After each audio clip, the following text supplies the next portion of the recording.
మనం ఈరోజు కార్తీక దీపం 753 ఎపిసోడ్ రివ్యూ చూసేద్దాం.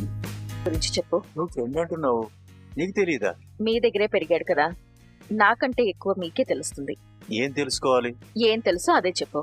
నాకన్నీ తెలుసమ్మా, ఏం చెప్పాలో నువ్వే అడుగు. ఏ వయసు నుంచి సూరజ్ నీకు తెలుసు? సూరజ్ 4 ఏళ్ల వయసు నుంచి నా దగ్గరే పెరుగుతున్నాడమ్మా.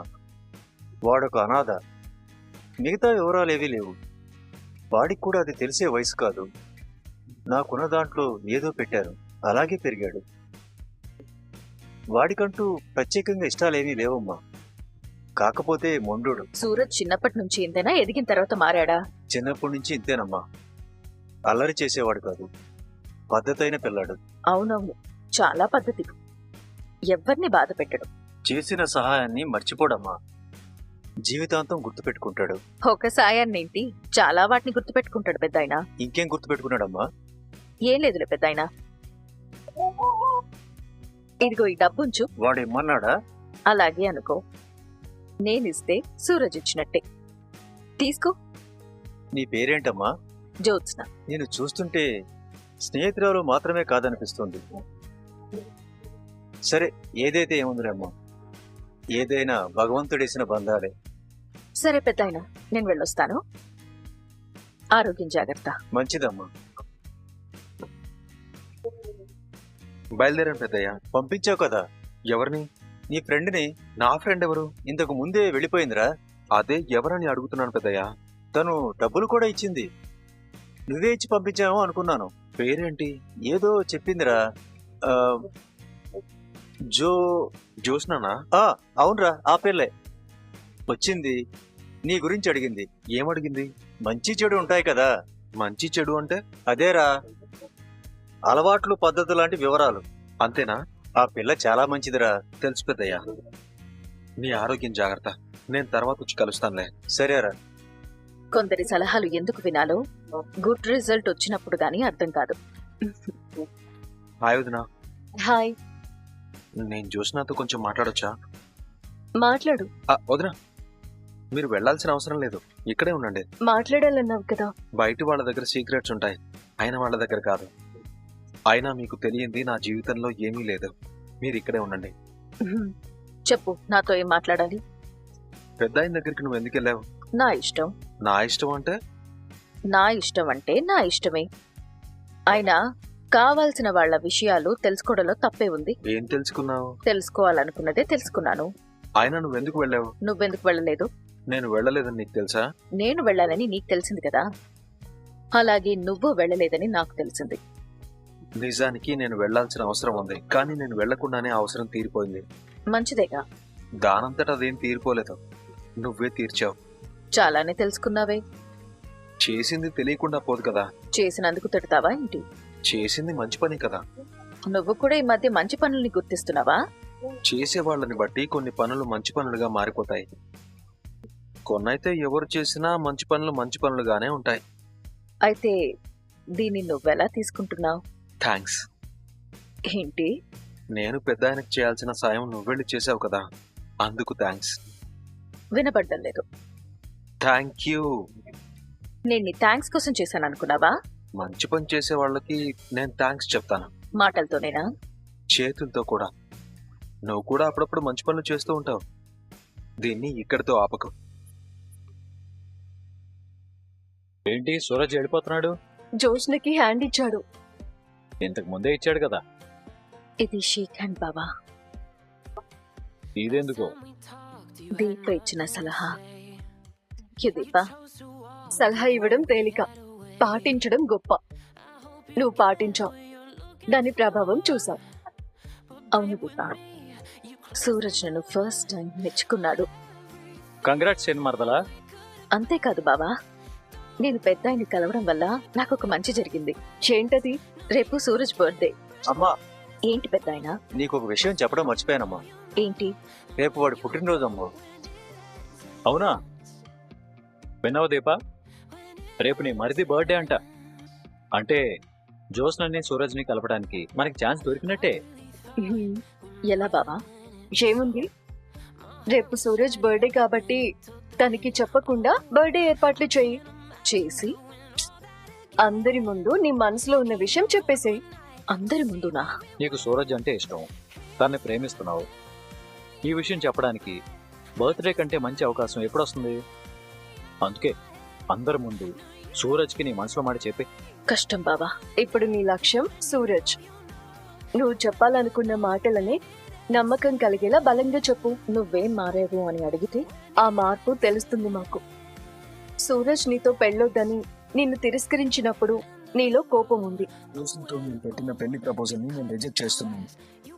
ఆ కోపంతోనే నువ్వు ఇంక జీవితంలో పెళ్లే చేసుకోకూడదనే నిర్ణయం తీసుకున్నావు. నాకు ఈ పెళ్ళొద్దు, అసలు నాకు జీవితంలో పెళ్ళే వద్దు. అప్పుడు నీలో పంతం ఉంది. తర్వాత నిన్ను నువ్వే ప్రశ్నించుకున్నావు.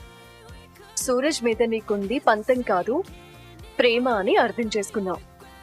నేను పెళ్లి చేసుకోను అనే నిర్ణయం దగ్గర నుండి సూరజ్ ని పెళ్లి చేసుకోవాలి అనే నిర్ణయం తీసుకునేంత వరకు నీలో ఒక సరికొత్త మార్పు నీకు తెలియకుండానే జరిగింది జోష్న.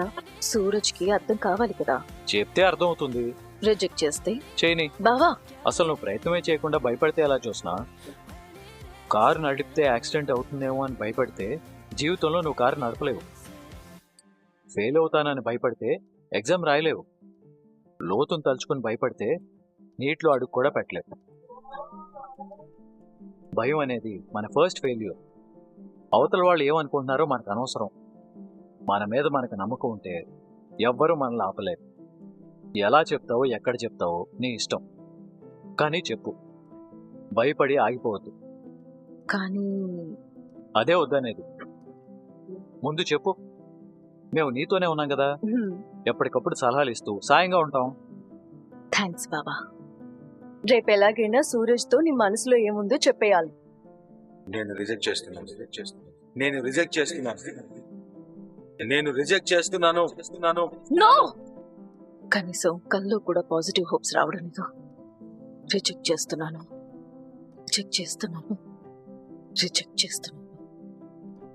మనలో ఒక్కటే వినిపిస్తుంది. రేపు సూరజ్ బర్త్డే. కావాల్సిన ఏర్పాట్లు చేశాను. అందరి ముందు చెప్పిన తర్వాత వాడు రిజెక్ట్ చేస్తున్నాను అంటే నిన్నెందుకు నమ్మాలి అంటే నేనేం చెప్పాలి? బావా, దీప వాళ్ళు చెప్పాల్సింది చెప్పి వెళ్ళిపోయారు. నీకు సూరజ్ అంటే ఇష్టం, తన్ని ప్రేమిస్తున్నావు.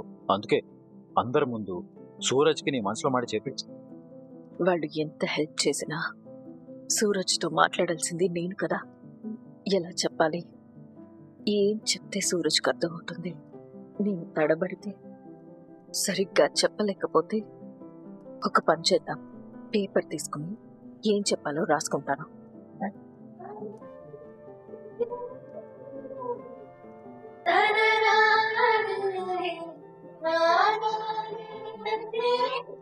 సూరజ్, నువ్వంటే నాకు ఇష్టం.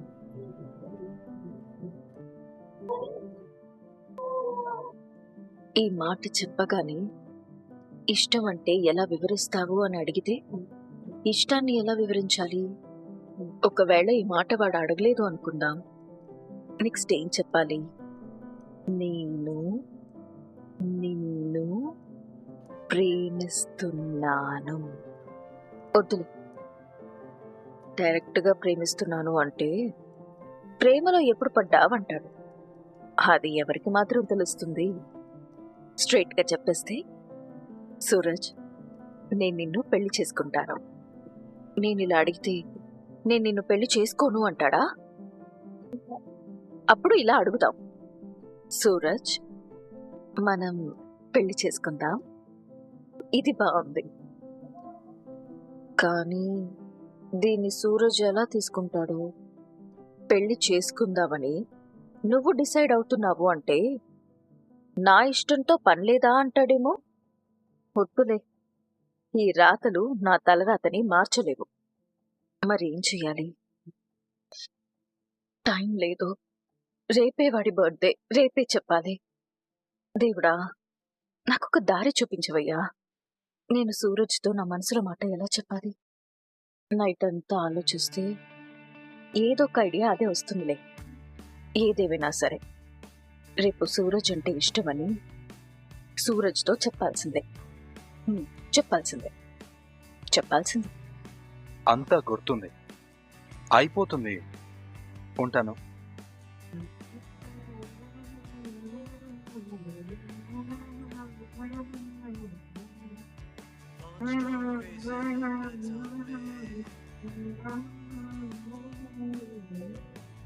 మీరేంటి ఉదయాన్నే మా ఇంటికి వచ్చారు? సారీ, మీరేంటి ఉదయాన్నే మీ ఇంటికి వచ్చారు? అర్రే, ఇది కూడా బాలేదు. మీరేంటి ఉదయాన్నే నేనుంటున్న మీ ఇంటికి వచ్చారు? పిలవడానికి. ఎక్కడికి? మా ఇంటికి. ఎందుకు? మా ఇంట్లో చిన్న పార్టీ ఉంది. ఉంటే నువ్వు రావాలి. నేనెందుకు రావాలి? ఈ రోజు నీ బర్త్డే రా. మామూలుగా అయితే నువ్వు కనపడగానే నీకు విష్ చేయాలి, కానీ నీకు పొగరు. పైగా ముందే విష్ చేస్తే నీకోసం సర్ప్రైజ్ ప్లాన్ చేశానని తెలిసిపోతుంది. హలో, అడిగేది నిన్నే. పార్టీ ఉందని చెప్పాను కదా, రావాలి. అదే రమ్మని మా మమ్మీ చెప్పింది. నేను పిలవడానికి వచ్చాను. ఇది కాదు గాని మరో మాట చెప్పు. ఏ మాట? నువ్వు ఇంకేదో చెప్పడానికి ఇక్కడికి వచ్చావు, అది వదిలేసి ఇంకేదో మాట్లాడుతున్నావు. సూరజ్ అంటే ఇష్టం, దాన్ని ప్రేమిస్తున్నావు, అందుకే అందరి ముందు సూరజ్కి నీ మనసులో మాట చెప్పి. అవునరా, నీకు నా మనసులో మాట చెప్పాలని వచ్చాను. అడిగేది నిన్నే. నేనేదో చెప్పాలనుకుంటున్నానని నీకెలా తెలుసు? జనరల్ గా నువ్వు అవుట్ హౌస్ లోకి ఎలా వస్తావో తెలుసా? మన ఇంటి పై పోర్షన్ లో అద్దెకుండేవాడు 4 నెలల నుంచి రెంట్ ఇవ్వకపోతే అద్దె వసూలు చేయడానికి హౌస్ ఓనర్ ఎలా అయితే వస్తుందో సరిగ్గా నువ్వు అలాగే మొహం పెట్టి అదే స్పీడ్ లో వస్తావు. కానీ ఈ రోజు మాత్రం రెంట్ వసూలు చేయడానికి వచ్చిన ఓనర్లా రాలేదు. మరెలా వచ్చాను? ఏదో గుడికి వెళ్తున్న సాంప్రదాయకమైన తెలుగు ఇంటి ఆడపడుచులా వచ్చావు. పోనీ అలాగే అనుకో. గుడికి ఎందుకు వెళ్తారు? దేవుడికి తమ కోరికలు చెప్పుకోవడానికి. ఈ భక్తురాలు కూడా అందుకే వచ్చిందనుకో. నేనైతే దేవుణ్ణేం కాదు. నేనైతే గుడికి వచ్చాను. అయితే పూజ చేసుకుని ప్రసాదం తీసుకుని వెళ్ళిపో. వెళ్తాలే గాని వెళ్లే ముందు నీకు ఒక మాట చెప్పాలి. చెప్పు. కూర్చుని మాట్లాడుకుందామా? పర్లేదు. అలా బయటికి వెళ్దామా? ఎక్కడికి? పక్కనే పార్క్ ఉంది కదా. ఏం పర్లేదు, ఇక్కడ చెప్పు. నాకు అసలే చాలా పనులున్నాయి. సరే చెప్తాను, దిగు.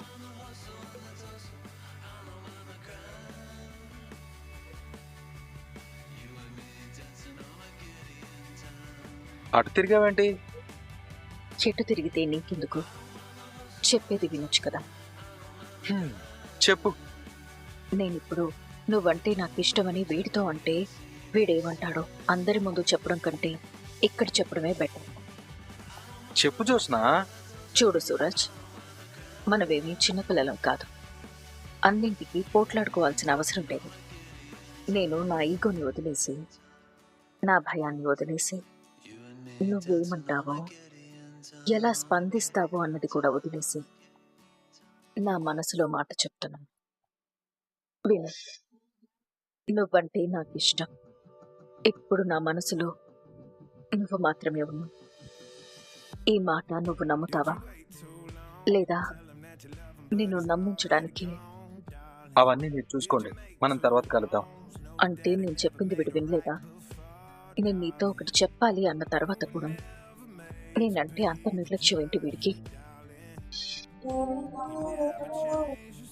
చెప్పు జోస్నా, నువ్వు నాతో ఏదో చెప్పాలన్నావు. చెప్పాలి అన్నప్పుడు వినడానికి నువ్వు ఇక్కడ ఉండాలి కదా. ఇంపార్టెంట్ ఫోన్ కాల్ వస్తే వెళ్ళాను. ఎవరు? అదే నా స్టాల్లో పనిచేసే కుర్రాడు. నీ స్టాల్లో పనిచేసే కుర్రాళ్ళు అంత ఇంపార్టెంటా? అంతే కదా. చెప్పి మాట్లాడొచ్చు కదా. అప్పుడు నువ్వు ఇంకా చెప్పడం స్టార్ట్ చేయలేదు. అంటే వీడేం వినలేదు. ఇప్పుడు చెప్పు, వింటాను. ఈసారి ఆఫీస్ బాయ్ ఫోన్ చేస్తే మాట్లాడతాను. ఓకే, మాట్లాడుకో, నేను వెళ్తాను. ఓ ఈగోయిస్టు, అదేంటో చెప్పెళ్ళొచ్చు కదా. సార్ బిజీ కదా. సార్ బిజీయే గాని మేడం ఫ్రీయే కదా, చెప్పొచ్చుగా. ఈగో. స్వీట్ తీసుకోండి మావయ్య గారు. ఇది తినాల్సిన రోజేనమ్మా. మామూలుగా అయితే నాకు షుగర్ కాబట్టి స్వీట్స్ తినకూడదు, కానీ ఈరోజు తింటాను. 1 కాదు 2 తింటాను. నేను చెప్పడానికంటే ముందు ఈ రోజేంటో మీకు గుర్తుందా మావయ్య గారు? ఎలా మర్చిపోతానమ్మా, ఇది మనందరికీ ఎంతో ముఖ్యమైన రోజు. కానీ జ్ఞాపకాలతోనే సెలబ్రేట్ చేసుకోవాల్సి వస్తుంది. తప్పదు మావయ్య గారు, అనుకున్నది జరగాలంటే కొన్ని భరించాలి. కానీ ఇది ఎంతో కాలం కాదు. సమయం దగ్గర పడింది. నాకు నా గురించి బాధ లేదమ్మా. నా బాధంతా నీ గురించే. నువ్వు కార్చిన ప్రతి కన్నీటి పొట్టుకి బదులు తీర్చుకోవాల్సిందే. మనం అనుకున్నది జరిగే రోజు చాలా దగ్గరలోనే ఉంది మావయ్య గారు. జరుగుతుందంటావమ్మా? కాలం ఎప్పుడూ గెలిచే అవకాశం ఒక్కళ్ళకే ఇవ్వదు. ఇప్పుడు ఆ అవకాశం మనది. గెలిచేది కూడా మనమే. ఇదంతా తేలిక కాదమ్మా. మనం ఆడే ఆట వైకుంఠపాడు. మనం నిచ్చెన వైపు పరిగెత్తిన ప్రతిసారి పాము నోట్లో పడుతూనే ఉన్నాం. మళ్ళీ మొదటికొస్తున్నాం, మోసపోతున్నాం. ఓడిపోతున్నాం అనుకున్న ప్రతిసారి ఏదో ఒక కొత్త పాఠం నేర్చుకుంటున్నాం. కాలం మనల్ని పరీక్షించేది మనం అనుకున్న దానికంటే గొప్ప విజయాన్ని మనకివ్వడానికే. ఈసారి తప్పితే మరో అవకాశం రాకపోవచ్చు. మరో అవకాశం కోసం ఎదురు చూసే పరిస్థితి రానివ్వను మావయ్య గారు. పొరపాటు మాత్రం జరగకూడదు. జరగదు మావయ్య గారు. కొన్నిసార్లు మన అతి విశ్వాసం మనల్ని మోసం చేయొచ్చమ్మా. ఇది అతి విశ్వాసం కాదు మావయ్య గారు. అంతా ఒక ప్లానింగ్ ప్రకారం జరుగుతుంది. గాల్లో దీపం పెట్టి దేవుడే దిక్కు అనే పరిస్థితి లేదు. మనం పెట్టిన దీపాన్ని మనమే రక్షిస్తున్నాం. దాన్ని ఏ గాలి ఆపలేదు. మన వీడియో నచ్చితే తప్పకుండా లైక్ చేయండి. ఈ వీడియోపై మీ అభిప్రాయాన్ని కామెంట్ సెక్షన్లో తెలియజేయండి. ఇప్పటివరకు మన ఛానల్ సబ్స్క్రైబ్ చేసుకోకపోతే వెంటనే సబ్స్క్రైబ్ చేసుకొని బెల్ ఐకాన్ ఆన్లో పెట్టుకోండి.